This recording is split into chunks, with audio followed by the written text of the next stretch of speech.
Inihayag ni Senadora Amy Marcos na tatakbo siya bilang independent candidate sa darating na 2025 midterm elections.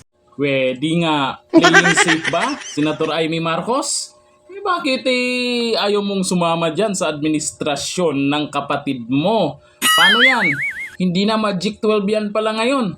Kung hindi, Magic 10 na lang. O bakit nagsipag-alisan mo na yan? Nakaraan, Ting Lacson. Ngayon, Senator Amy Marcos, ayan, inanunsyo na po niya na tatakbo siya bilang independent candidate sa 2025 midterm election. Ganun din po si Ting Lacson. Matapos po silang i-promote dyan ni Pangulong Bongbong Marcos na kasama dyan sila sa Magic 12. Ano ba, hindi ba kayo nag-uusap-usap bago inanunsyo ni Pangulong Bongbong Marcos yan? Ano yun? Gawa-gawa lang na listahan ni PBBM yan? Walang confirmation na kasama kayo dyan? Anyari na. Maraming nagsabi dahil napapansin nila mas maraming nagsasabing ayaw nila suportahan ang Team Marcos. Napapanood po natin yan sa ngayon. Marami na pong nagkakalye survey. Naka-live pa yung iba. Hindi naman edited yun. Naka-live nga eh. Hindi naman pwedeng sabihin na lahat ng mga sinusurvey binabayaran nila. Ay, malabong mangyari yon. Mas makapani-paniwala yung kalye survey kaysa sa ibang mga survey na lumalabas. Kasi napapanood natin kung ano po yung dahilan nila, kung ano yung paliwanag nila kung bakit doon sila sa Team Duterte pumanig. Ngayon po, marami ng mga vlogger ngayon nagkakalye survey. Nakikita nyo po, Team Duterte at ayaw nila sa Team Marcos. Sa tingin ko, playing safe. Kasi, ganito yan. At sabihin natin ito si Senator Amy Marcos, magkaibigan sila ni Vice President Sara Duterte. Magtitiwala ba tayo dyan? Ha? Kung talagang totoo siyang kaibigan, bakit tameme siya sa issue ni VP Sara?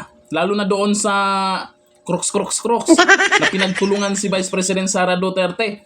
Mas saludo pa nga kaming mga nakapanood doon kay kay Congressman Marcoleta. Kita natin kung paano niya ipagtanggol si VP Sara kahit tinanggal na si Congressman Marcoleta bilang Vice Chair. Di ba?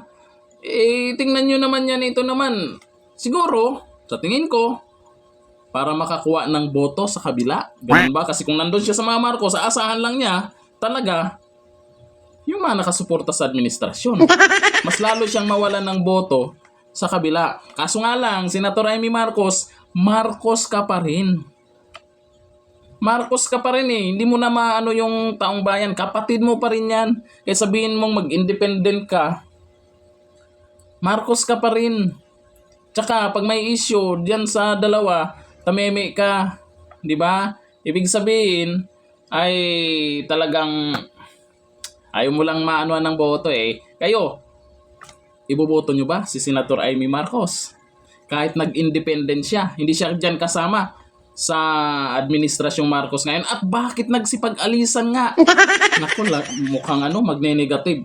Alam nyo, sa totoo lang, yung ginawa ni Amy Marcos tsaka ni Ping Lacson, yung mga naiwan, magne-negative na rin yun.